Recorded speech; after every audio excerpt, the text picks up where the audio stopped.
저도 이제 학창 시절에 공부하면서 학원을 2번을 다녀봤습니다. 첫 번째,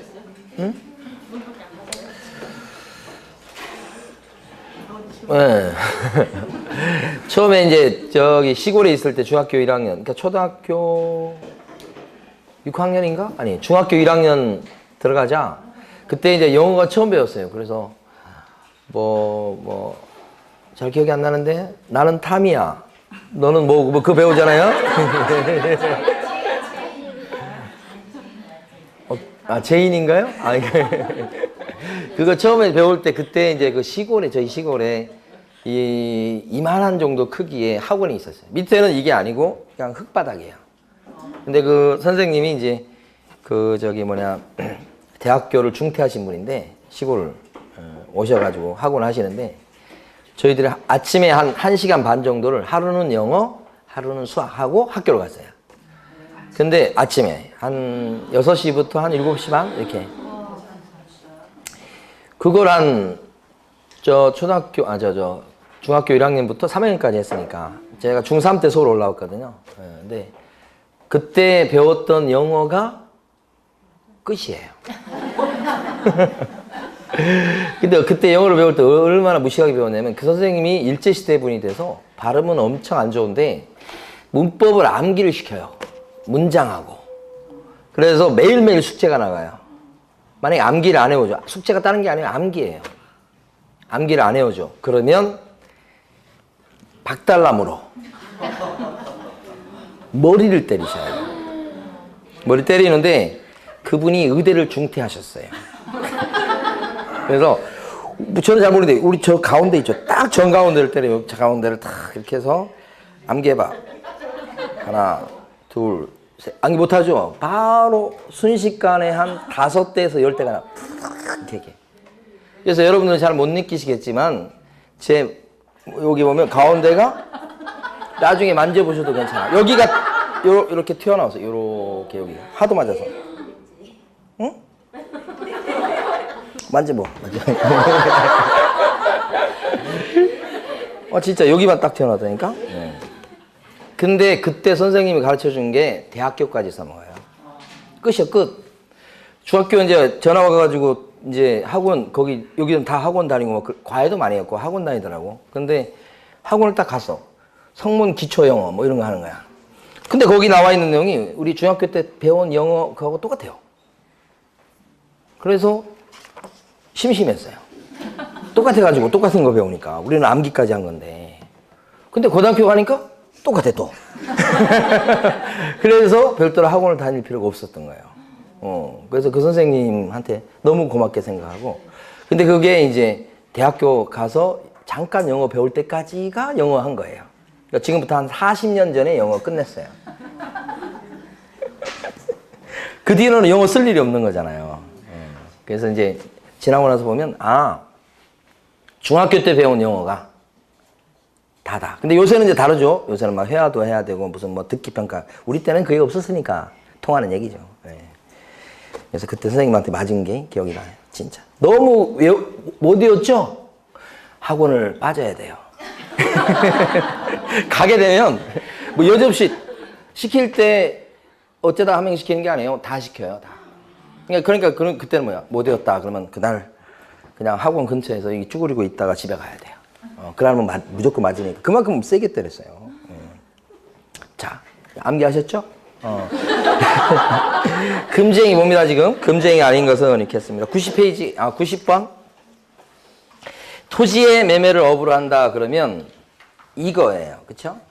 자, 끝에 거. 1항 일반짜리. 등기된 임목의 매매를 업으로 했다. 똑같은 이거예요. 그렇잖아요? 그 다음에 3번. 의뢰인과 직접 중개상물을 거래했다. 직접 거래죠? 4번. 건축물의 매매를 업으로 했다. 건축물의 매매, 건축물 이거잖아요. 이거죠? 이게 잘 안 나왔던 건데 최근에 잘 나와요, 이게. 금지행위예요. 5번. 일방의 의뢰인을 대리해서 타인에게 중개대상물을 임대하는 행위. 자, 일방의 의뢰인을 뭐 했다고요? 대리 요거잖아요. 요거 아닌데? 그죠? 한쪽 사람을 갖다가 대리해가지고 타인과 임대차 계약을 체결했다는 거니까 이걸 뭐라고 불러요? 일방대리. 요거죠, 요거. 금쟁이가 아니지. 5번이 정답이네요. 지문이 제일 기네요. 자, 91번 가시겠습니다. 금쟁이에 해당되지 않는 거. 토지 또는 건축물에 대한 매매를 업으로 하는 거. 방금 전에 나왔던 거. 자, 2번. 부동산을 단기 전매해서 세금을 포탈하려는 것을 알고도 개업 공인중개사가 이에 동조해서 그 전매를 중개했다. 이렇게 나와요. 이게 바로 뭐냐면 포탈, 조세 포탈 하려는 것을 알면서도 전매를 알선한 거야. 그게 뭐죠? 요거죠, 요거. 투기 조장이. 그죠? 3번짜리입니다. 3번. 매도 의뢰인과 서로 짜고 매도 의뢰 가격을 숨긴 채 이에 비해서 무척 높은 가격으로 매수 의뢰에게 부동산을 매도하고 그 차익을 취득하는 거. 무척 높은 가격으로 사게 만든 거, 팔아준 거예요. 이게 어디에 들어가죠? 방금 전에 읽은 게 판단을 그르치게 하는 거. 가격 조작이죠, 가격 조작. 비싸게 팔아준 거죠, 싼 건데. 네, 그런 얘기. 4번. 개업 공인중개사가 소유자로부터 거래에 관한 대리권을 수여받은 누구랑? 대리인과 계약을 체결했다. 요거. 자, 개공이, 소공이, 보조원이 대리인과 계약을 체결했다. 직접 거래. 그죠? 의뢰인이 보낸 사람이랑 한 것도 직접 거래 되는 거 맞죠? 5번. 매도인으로부터 매도 중개 의뢰를 받은 다른 개업공인회사 의뢰 중개로 X부동산을 갖다가 매수한 개공갑이 사들였습니다. 근데 중간에 다른 경우가 껴있기 때문에 직접 거래가 아닌 거죠. 자, 이번에 매수 중개 의뢰를 받은 다른 개업공인회사의 중개로 X부동산을 팔아먹었다. 그러면 샀다 판 건데 살 때도 다른 부동산이 껴있는 거고 팔아먹을 때도 중간에 다른 부동산이 껴있으니까 직접 거래가 안 된다. 정답 5번이죠. 92번. 옳은 거. 기업권에 해당하는 것은요. 쌍방대리니까 몇 학년 몇 반? 3학년 3반. 쌍방대리 3학년 3반이죠. 증직상투. 중개대상물에 대한 매매를 업으로 한 것이니까 수여 판매랑 일반 처리 다 맞네요. 디귿번은 양도가 금지된 부동산에 분양 임대 등과 관련된 증서 등의 증서 나오면 증직상투 3학년 3반 틀렸네요. 이건 리얼번에 보면 보수실비를 초과하여 그쵸? 우리는 초과보수 초과실비니까 수협 판매할 때 수 1학년 일반인데 또 틀렸죠. 그래서 옳은 것은 기억번하고 니은번. 93번 보시면 금쟁이에 해당하는 것을 몽땅 골라라 그랬어요. 기억번. 의뢰인을 대리해서 타인에게 중개대상물을 임대하는 거. 이거 한번 나왔네요. 누구를 대신해서요? 요거. 의뢰인을 대리하여. 그죠? 일방 대리. 딴 사람한테 임대차 계약을 체결해서 임대를 놔줬다. 누구를 대신해서? 의뢰인을 대신해서. 일방 대리. 이거 많이 하거든요, 실제. 자, 니은번. 상업용 건축물의 분양을 대행하고 분양 대행은 중개가 아니거든요. 따라서 법정 중개 보수 또는 실비를 초과해서 많이 받아도 안 걸리죠. 분양 대행은 중개 활동이 아니기 때문에 금쟁이 아니고요. 기억리는 다 아니죠. 디귿번. 의뢰인인 소유자로부터 거래에 관한 대리권을 수여받는 대리인과 중개대상물에 직접 거래를 하는 행위다. 그랬어요. 누구랑 지금 거래했대요? 대리인과 했죠? 그래도 직접 거래가 된다. 요거죠. 맨날 나오는 건 똑같아요. 요건 직접 거래, 금쟁이. 리을번은 건축물에 대한 금쟁이. 금쟁이에 해당하는 것은 뒤에 두 개죠. 디귿번하고 리을번이니까 정답 2번. 94번 가시겠습니다. 이번엔 금쟁이 아닌 거. 1번. 등록하지 않고 중개업을 영위하는 자인 사실을 알면서도 그를 통해서 의뢰를 받았다. 이렇게 되면 뭐예요? 상대방이 무등록 중개업자인 사실을 알면서 그를 통해서 의뢰받은 거니까 무등록 중개업자와 뭐예요? 협조행위 한 거다. 이 말이 지금 조문에 안 나오는데도 암기는 이렇게 해놓고 요 내용을 알고 계셔야 돼. 상대방이 무등록 중개업자인 사실을 알면서 그를 통해서 의뢰를 받거나 그에게 자기 명의를 이용케 했다. 이렇게 이제 조문이 되어 있으니까 요것을 떠올리셔야 됩니다. 이걸 보시면서. 금쟁이죠. 그 다음에 2번. 사례금 명목으로 법령이 정한 한도를 초과해 갖고 보수를 받았다. 초과보수니까 금쟁이. 자, 3번. 관계법령에서 양도할선이 금지된 부동산의 분양, 임대 등과 관련된 증서에 매매를 중개하는 행위는 증서, 그죠? 증서. 금쟁이 맞죠? 3학년 3반입니다.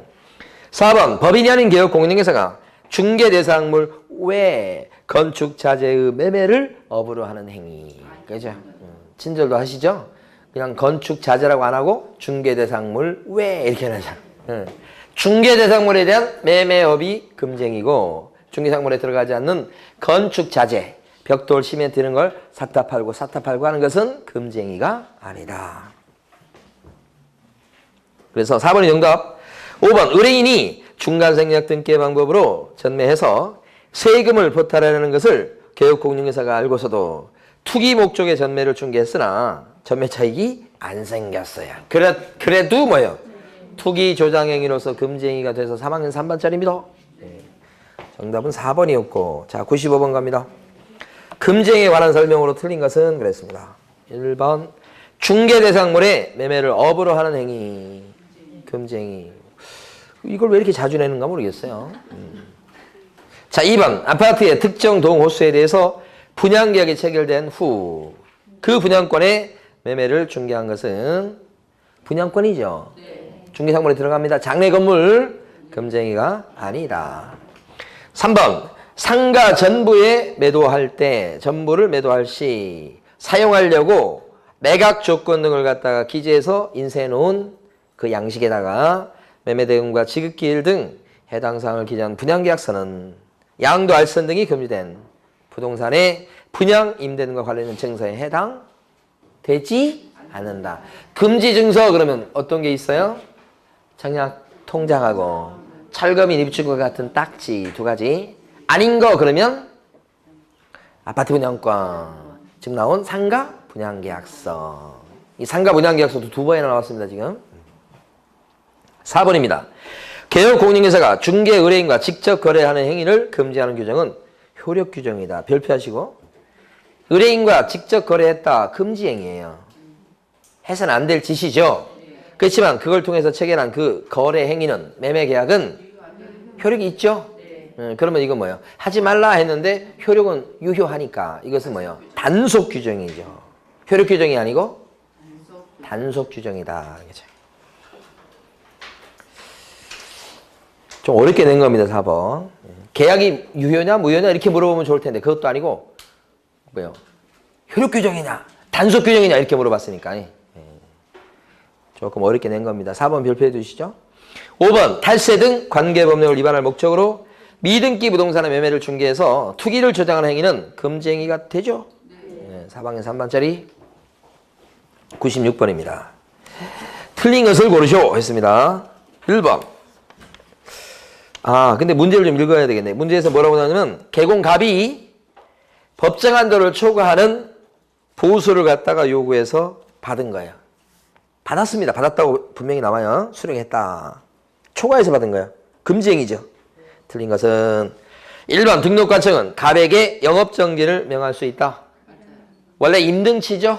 금쟁이는 임등치예요. 근데 등록 취소할 수 있다는 거니까 안 할 수 있는 거예요. 안 했을 때는 뭣도 가능하다. 업무정지도 가능하다. 이렇게 보시는 거죠. 자, 그 다음에 2번은 갑이 개공이니까 금쟁이 저질렀으니까 임등치니까 등록 취소 할 수 있다. 2번도 맞고 그래서 1번도 맞는 거죠. 원래 임등치죠. 3번 1학년 1반이고요. 사례 문제지만 되게 간단하게 낸 거죠. 지금 4번 법정 한도를 초과하는 중개보수약정은 초과 부분만큼 무효죠. 맞죠. 근데 5번에 보니까 갑이 법정 한도를 초과하는 금액을 중개의뢰인에게 반환했다면 금쟁이에 해당되지 않는다. 해당하죠. 5번 틀렸죠? 왜 정답 지문은 다 똑같이 길까요?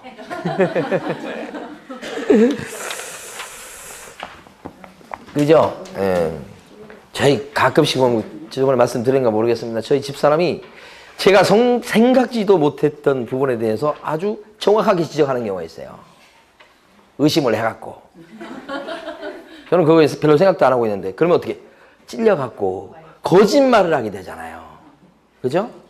그럼 그때는 어떻게? 거짓말 할 때는 얼굴이 굳어지면서 말이 길어지는 거지. 그런 경험이 많이 있어가지고, 될 수 있으면 뭐요? 도망가야 되겠다. 더 오랫동안 얘기했다가는 이거 들키겠다. 그렇게 생각하는 경우가 한두 번이 아닙니다. 네. 자, 교육입니다. 교육에 대해서는 교육의 종류가 4가지인 거 아시죠? 오, 교육이 꽤 많이 나왔죠? 네. 교육 종류 4가지. 그렇죠? 실무 교육이 있고, 그 다음에 직무 교육이 있고, 연수 교육이 있고, 예방 교육이 있고, 그죠? 제가 처음에 이제 강의를 막 시작했을 때 수강생분들이 막 이렇게 합창하듯이 따라하잖아요. 되게 이상했어요. 그때. 지금 한참 이제 익숙해가지고 막 이렇게 하는데 수강생분들이 가만히 있고 입도 안 열고 대학령을 주장하면 되게 곤혹스럽고 외로워요. 그렇게 바뀌어버렸어, 지금. 자, 실무교육은 요건 누가 받는 거냐면 오픈할 사람, 등록을 신청하려는 사람이 받는 거. 또 누구죠? 소공으로 취직할 사람이 받는 거. 이렇게. 직무교육은 누가 받죠? 이렇게 하면 중개보조원으로 취직할 사람이 받는 거. 이렇게. 이 2가지는 공통점이 처음에 시장에 진입할 때 받는 교육이다. 2개다. 그죠? 그래서 여기 보면 실무교육은 이런 사람이 받는 건데 시시권자는 누구냐 그러면 시도지사가 실시하는 거다. 그죠? 요 직무교육의 시시권자가 좀 독특해요. 시도지사만 있는 게 아니고 누구도 있어요? 등록관청도 있다. 또는 등록관청이죠. 또는 등록관청. 자, 실무교육 시간은 어떻게 되고요? 28, 32이 되고요. 직무교육 시간은 서너 시간 이렇게 되고요. 이렇게. 근데 이것은 전부 다 등록 신청하는 날 기준, 아니면 고용신고하는 날 기준, 고용신고일 기준, 그때부터 거슬러 올라갔을 때 전 1년 이내 받은 실무교육만 또는 직무교육만 유효하죠. 그러니까 최근 1년 이내 받은 것만 써먹을 수 있다, 이런 뜻이죠. 네. 그리고 이때 예외적으로 면제받는 경우가 있죠. 이 교육들은. 그래서 폐업하거나 또는 고용관계가 종료된 요 날부터, 그죠? 1년이 안 돼서 다시 신규 오픈을 하거나 또는 고용신고할 때, 신고. 그때는 예외적으로 뭐예요? 실무교육이나 직무교육을 싹 어떻게 해요? 면제. 이렇게 되죠. 1년이 안 돼서 오픈하거나 취직할 때는 면제. 예외가 있죠? 안 받아도 되는 예외가 있다. 예? 자, 근데 실무교육은요, 목적이 뭐냐? 그러면 실무교육은 왜 받게 하냐? 그러면 직무 수행에 필요한 뭐요? 법률 지식. 이렇게요? 여기는 직업윤리 득인데 별거 없죠. 예? 자, 근데 실무교육 받았던 여기 요 사람들이 2년마다 받게 되는 게 연수교육이죠? 2년마다 받는다. 누가 받냐 그러면 일하고 있는 개공과 소공이 받는 거다. 시시권자는 누구냐 그러면 시도지사가 시시권자다. 그죠?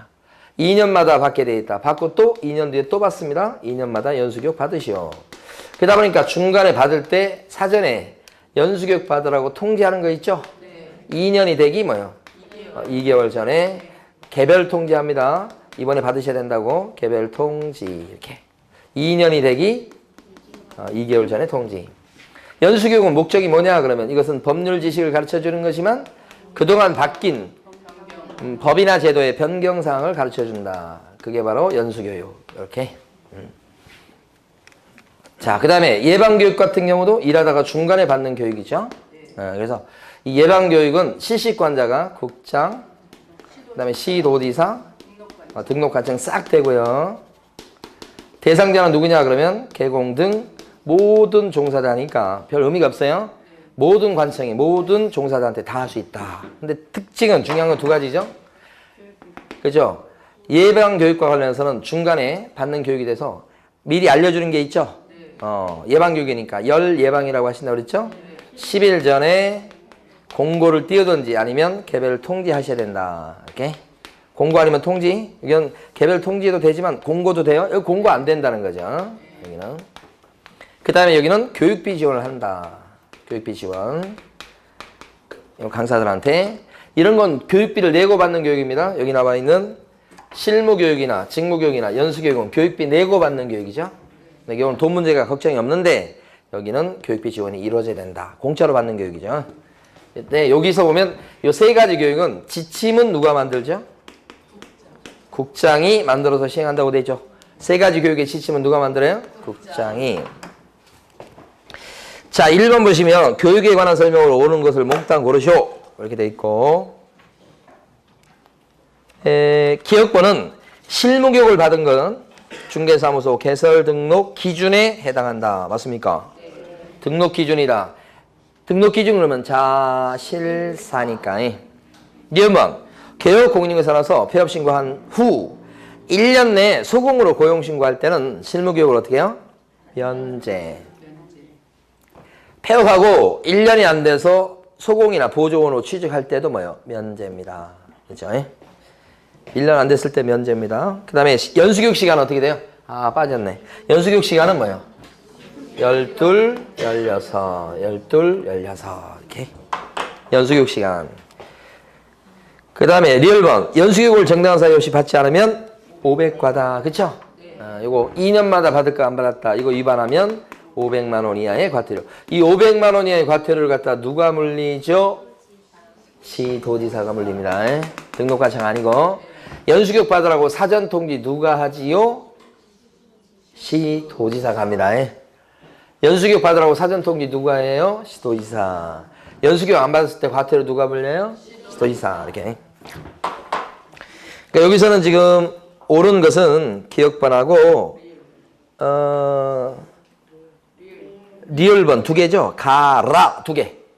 그죠? 정답은 2번. 98번입니다. 틀린 것은 했고 실무교육과 연수교육은 시도지사가 실시한다. 맞죠? 실무교육 시간은 28, 32. 그죠? 예. 경례 실무교육 시간은 어떻게 됩니까? 그죠? 28, 32, 32, 44 이렇게 되죠? 요게 중개업에 대한 실무교육. 요건 무슨 실무교육? 경매 실무교육. 32, 44 시간이 길어요. 28, 32 이렇게.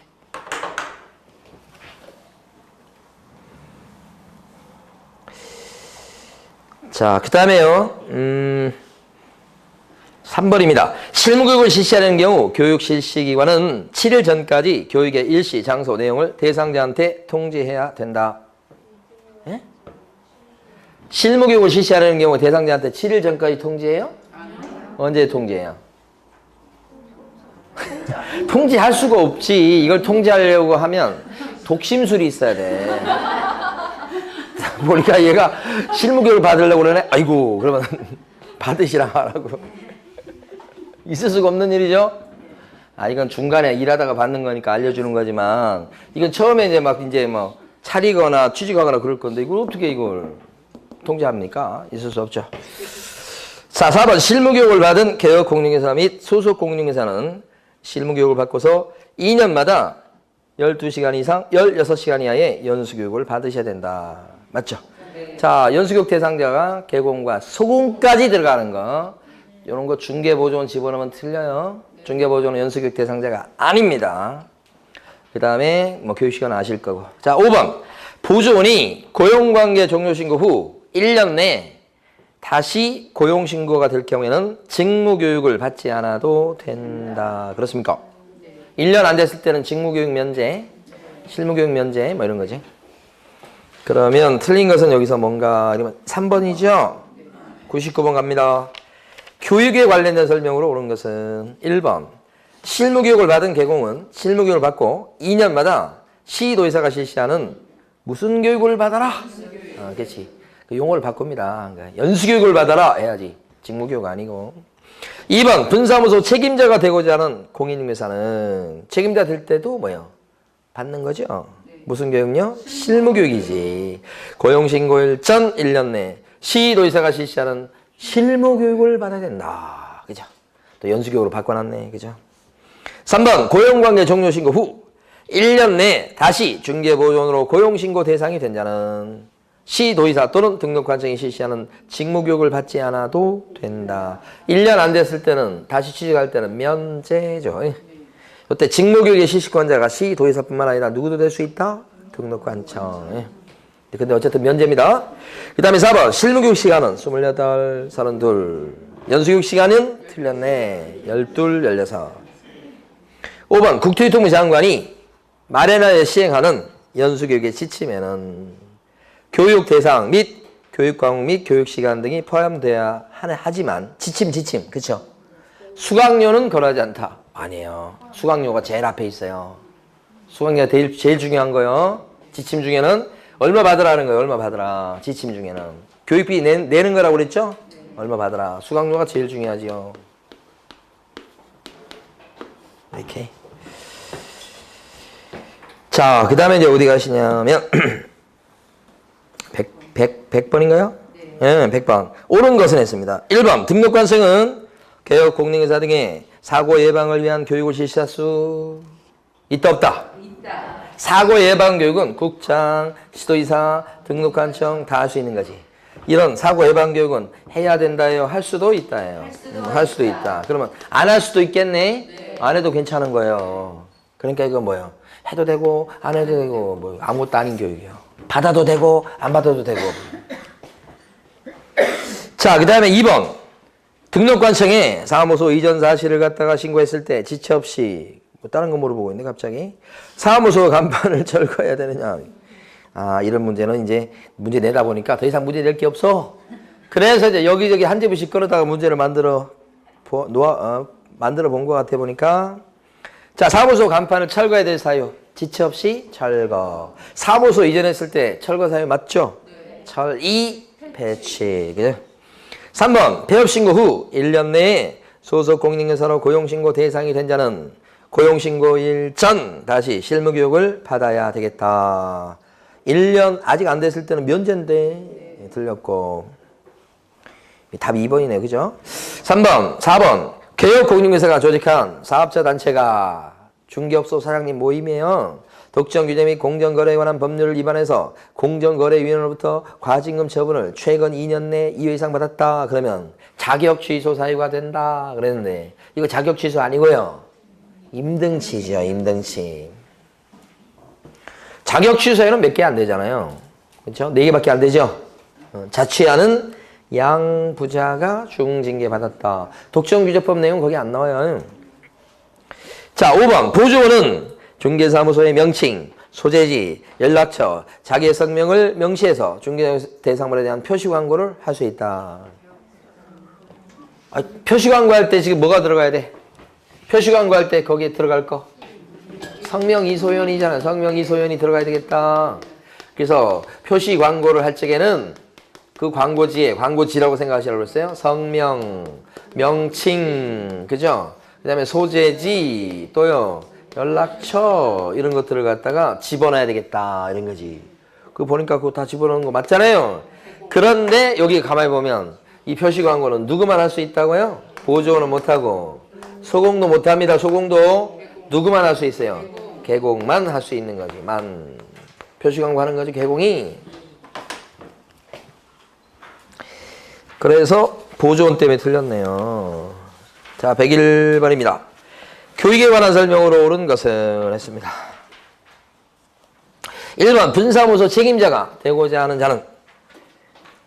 공인중개사는 고용신고일 전 1년 내 그죠? 시도회사가 실시하는 연수교육을 받아야 되겠다. 연수교육 받아야 되겠다.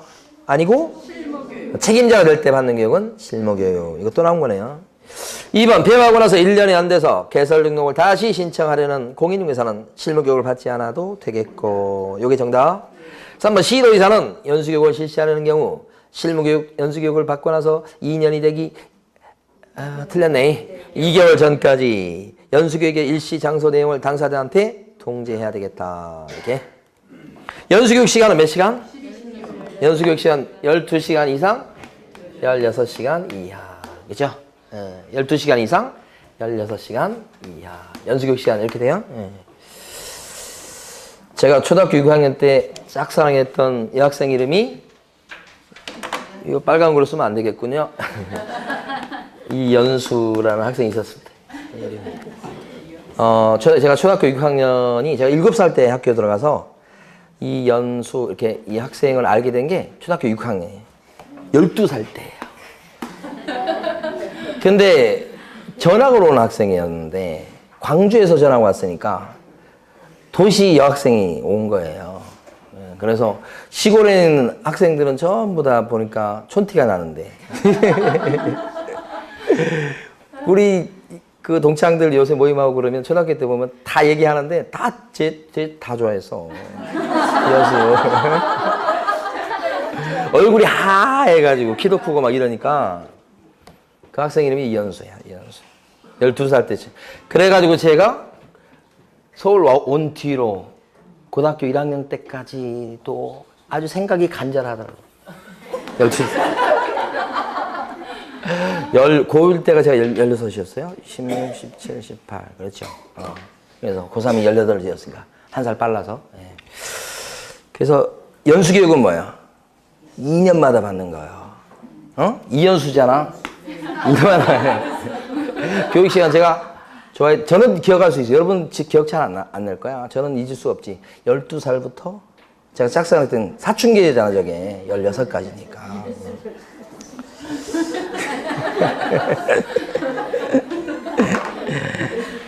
자, 101번은 5번이죠. 고용관계 종료 신고 후 1년 내 고용신고를 다시 하려는 중개보조원도 직무교육을 받아야 되겠다. 그쵸. 1년 안 됐기 때문에 면제. 그죠? 자, 102번 갑니다. 틀린 것은 실무교육은 그에 관한 업무에 위탁이 없을 때는 누가 한다? 실무교육의 실시 누가? 시도지사 이렇게 되지. 그 다음에 2번 연수교육을 실시하는 경우에 교육의 일시 장소를 관련 공부에 공고하고 대상자에게 통지해야 되겠다 그랬습니다. 연수교육은요 사전 통지만 합니다. 공고를 띄우면 받을 걸 알 수가 없어요. 도저히 개별 통지만 합니다. 개별 통지. 그죠? 공고한다는 말이 옳지 않겠고요. 2번이 틀렸네. 3번 실무교육을 받은 개공 및 소공은 실무교육을 받고 2년마다 연수교육을 받아야 되겠다. 2년마다 받는 연수교육 맞죠? 네.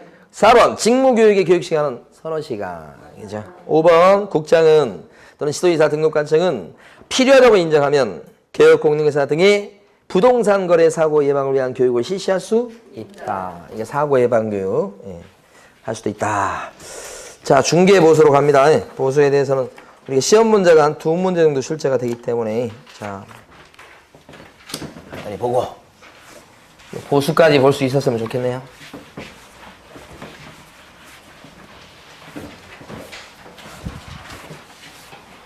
수업 시간은 5시에 끝납니다.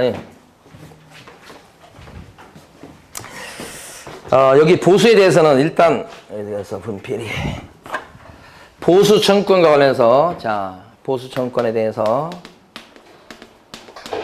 두 가지. 보수에 대한 보수 청구권이에요. 요것에 보수의 지급 시기 아셔야 돼요. 보수의 지급 시기는 언제입니까? 그랬을 때 약정이 없을 때 얘기하는 겁니다. 약정이 있으면 당연히 약정한 때죠. 없을 때는 언제요? 잔금시죠. 거래 대금의 지급이 어떻게 된 때? 완료된 때. 이렇게 된 거고요. 또 한 가지. 혹시 이제 계약이 체결됐다가 무효가 되고 그 다음에 취소가 되고 해제가 돼버리면 이런 일이 발생하면 깨졌죠. 그럴 때 보수 청구권 소멸합니까? 소멸하지 않습니까? 나눠서 봐야 되죠. 원인과 책임이 누구한테 있냐? 원인, 책임이 누구한테 있냐고요. 개업 공인인회사한테 원인과 책임이 있다 그랬을 때는 보수를 받을 수가 없고요. 개업 공인인회사한테 책임을 물을 수 있는 상황이 아니면 그때는 보수 달라고 할 수가 있다. 두 가지. 계약이 깨졌지만 누구 때문이냐 이거에 따라서 달라요. 개업 공인인회사가 사기꾼을 소개시켜가지고 사기당해서 취소를 하게 됐다. 이러면 개공 책임이니까 복비 받을 생각 말아야죠. 근데 그게 아니고 당사자 일방이 그냥 마음이 변해서 일방적으로 깼다. 그때는 보수 받을 수가 있다. 이런 얘기가 돼요. 그 다음에 중개보수는 법정 한도를 정해놓고 이걸 초과해서 받은 금지행위로 걸리는 걸로 하고 있죠. 그래서 이게 주택 일대하고 주택 외 물건 일대하고 법정 한도를 정한 것이 좀 틀린데 자, 주택이다 그랬을 때는 일단 중개보수는 양쪽한테 각각 받습니다, 지금. 네, 근데 일방한테 받을 수 있는 한도를, 한쪽한테 받을 수 있는 한도를 국토교통부령에서 대강 정해놓고, 그 다음에 세부적인 것은 시도 조례로 정하도록 돼 있다. 그죠? 그래서 국토교통부령에 가면 요 법정 한도가, 일방한테 받을 수 있는 법정 한도, 요것이 매매나 교환계약을 아선했을 때는 1천분의 9까지 받고, 임대차 등을 아선했을 때는 1천분의 뭐요? 8까지 받을 수 있어요. 이렇게 된 거라고. 요게. 예. 그래서 법정 한도를 갖다가 이렇게 정하도록 돼 있다. 이렇게. 그리고 세부적으로 시도 조례 이렇게 돼 있어요. 그래서 요거 주의하셔야 됩니다. 근데 이제 시도 조례 관련해서 보실 것은 만약에 시도 조례가 진짜 법정 한도를 정해놓은 건데 0.5, 0.4, 0.4 그랬을 때 이 시도 조례에 대해서 먼저 중개 대상 물건 소재지 관할 시도 조례하고 사무소 소재지 관할 시도 조례가 달랐을 때는 어느 조례에 따라서 복비를 계산합니까? 무조건 사무실 따라갑니다. 사장님 따라간다는 거예요. 조례를. 네. 그 다음에 이 조례를 해석할 때 잘못 해석해서 많이 받았습니다. 그러면 용서를 받습니까? 네. 그래도 처벌된 길은 마찬가지다. 그죠? 네. 그래놓고 시도 조례에서 이렇게 법정 한도를 정해놨는데 법정 한도를 초과하는 약정을 했다. 아까 한번 문제에서 나왔네요. 그럼 이 초과 약정했다면 전부가 다 무효가 아니고 뭐요? 초과 부분만 무효다. 요거 세 가지 아셔야 되고. 그 다음에 주택 외의 물건은 법정 한도를요. 주택의 물건 뭔지 아시죠? 뭐 상가나 토지 같은 거 얘기하는 거예요. 오피스텔도 있고요.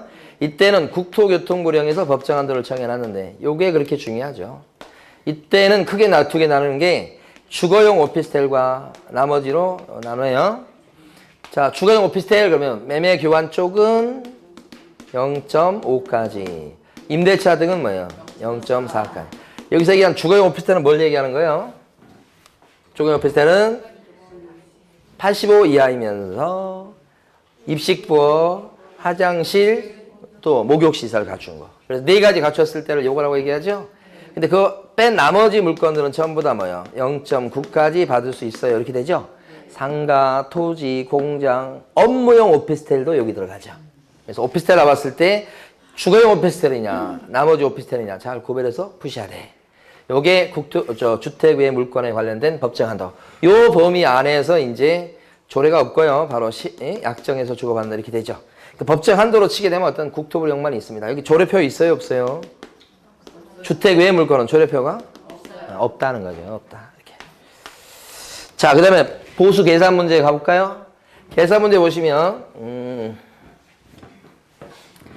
자, 매매다 그런데, 매매는 별로 어렵진 않는데, 매매 말고, 매매 중에서 분양권 좀 조심하셔야 되지. 그쵸?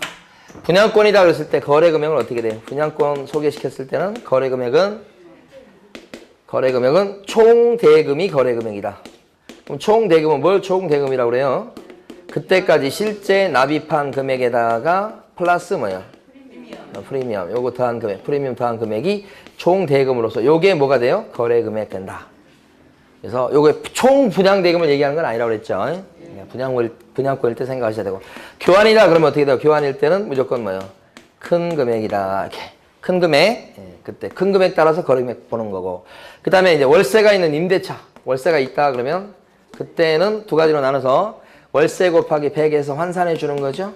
네, 이렇게. 근데 월세 곱하기 100에서 환산해 가지고 원래 보증금하고 더한 그 합산 금액이 5천만 원 미만이면 5천 미만이 되면 그때는 월세 곱하기 70으로 다시 계산한다. 요게. 그래서 이제 임대차일 때 이제 요거 두 개가 다 있을 수 있다. 미만일 때는 다시 계산하는 방법이 또 있으니까. 요거 있고. 그다음에 이제 뭐가 있냐면 시험에서 또 잘 나오는 게 그거죠. 복합 건축물. 복합 건축물이다 이렇게 되면 일부는 주택 외 용도로 쓰는 거 얘기하는 거죠.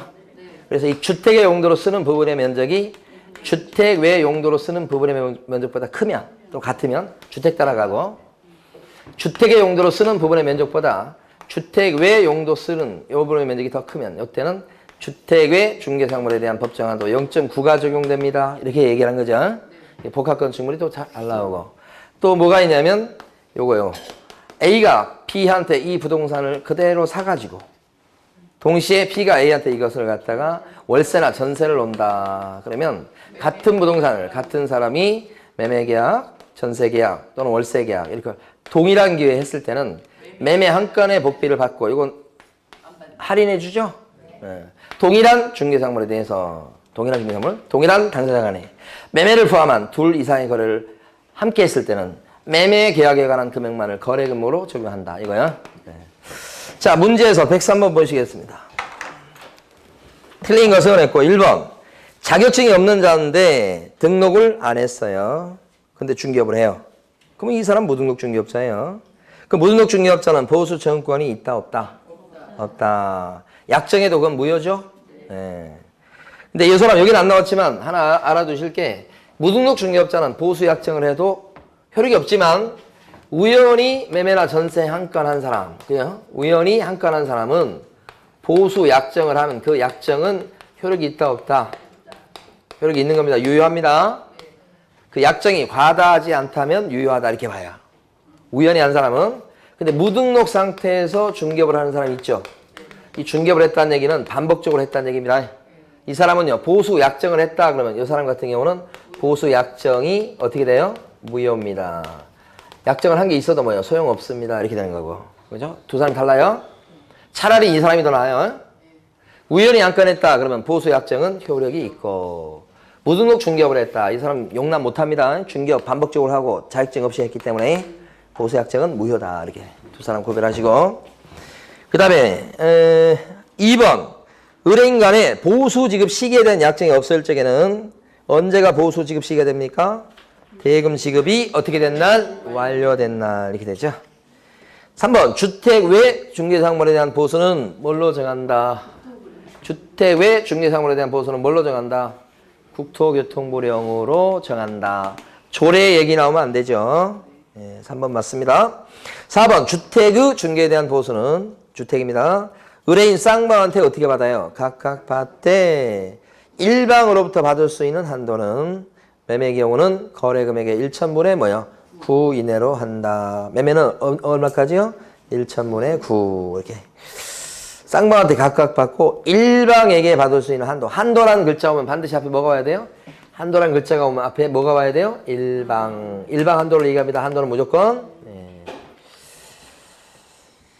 자, 그 다음에 매매니까 0.9 맞습니다. 5번 중개 대상물 소재지랑 사무소 소재지가 달라요. 그러면 개공은 어느 조례에 따라서 복비를 받습니까? 중개상물 아니고 틀렸네요. 그래서 사무소 소재지에 관한 시도 조례. 5번이 틀린 거죠? 104번 보시겠습니다.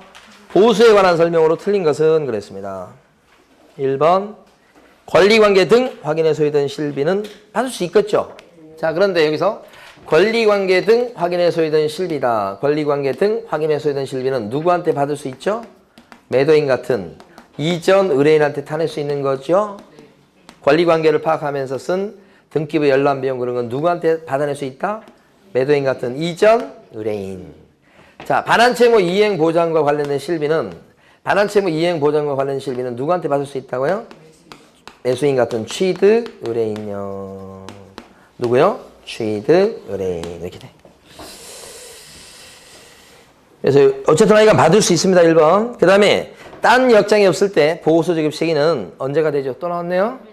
대금 지급이 완료된 날 이렇게 되고요. 3번 주택 외 중개사물에 대한 보수는 국토부령으로 정한다가 아니고 끝에 보니까 정한다 그래놓고 끝에가 쌍방에게 각각 받는다. 맞죠? 양쪽에 각각 받는데 주택의 물건은 법정 한도를 뭘로 정한다고요? 국토부령으로 정한다. 그죠? 조례 얘기가 안 나오면 맞습니다. 예.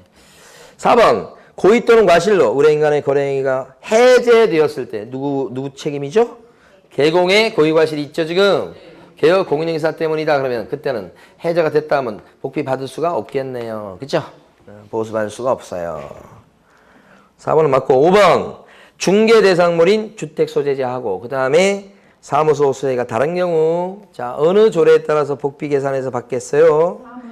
주택 소재지 아니고 사무소 소재지 관할 사장님 따라갑니다. 사무실 따라갑니다요. 이거 틀렸네 또. 틀린 거 5번? 네. 자 105번까지 하고 쉬겠습니다. 틀린 것은 중도금의 일부만 납부된 아파트 분양권 매매를 중개하는 경우 보수는 총 분양대금과 프리미엄을 합산한 금액을 거래금으로 합니다. 아닌데 총 분양대금이 아니고 실제 납입한 금액에다가 프리미엄을 합친 금액이 거래금액이 되는 겁니다. 이게 그래서 총 대금이 거래금액이 된다 이렇게 되는 겁니다. 자, 그 다음에 2번 교환계약의 경우 중개보수는 교환 대상 중개상물 중 거래금액이 큰 중개상물의 가액을 금액으로 계산합니다. 교환은 무조건 큰 금액 따라서 복비 계산하는 거 아시죠? 3번 동일한 중개상물에 대해서 동일한 당사자 간의 매매를 포함한 둘 이상의 거래가 동일한 기회에 이루어졌을 때 중개보수는 매매 계약에 관한 금액만을 적용하여 계산합니다. 맞죠? 맞죠? 매매 한건만 받습니다요. 예. 자, 그 다음에 4번 주택의 임대차를 중개하는 경우 의뢰인 일방에게 받을 수 있는 한도란 글자 오면 반드시 앞에 뭐가 온다고 그랬어요? 일방 한도. 그것은 거래 금액의 지금 1천분의 뭐예요? 8이죠? 아까 주택 같은 경우 여기 보면 임대차 등일 때는 1천분의 8이고 매매 교환은 1천분의 9이죠. 예. 조심할 거 여기 보면 상가는 다릅니다. 상가는 매매 교환도 1천분의 9. 임대차도 1천분의 9입니다. 상가는 여기에 들어가니까 0.9밖에 없어요. 임대차도 0.9예요. 0.8 아니고 조심하셔야 됩니다. 자, 5번은요. 중개상물인 건축물 중 주택의 면적이 2분의 1 미만일 때는 미만이라는 얘기는 주택 부분이 절반이 안 된다는 얘기니까 요 얘기죠. 그때는 뭐 따라갑니까? 주택 외 중개대상물의 보수 규정을 적용합니다. 그렇게 돼 있나요 지금? 맞습니다. 그러면 틀린 것은 이렇게 했으니까 1번이 틀렸죠? 자, 쉬겠습니다.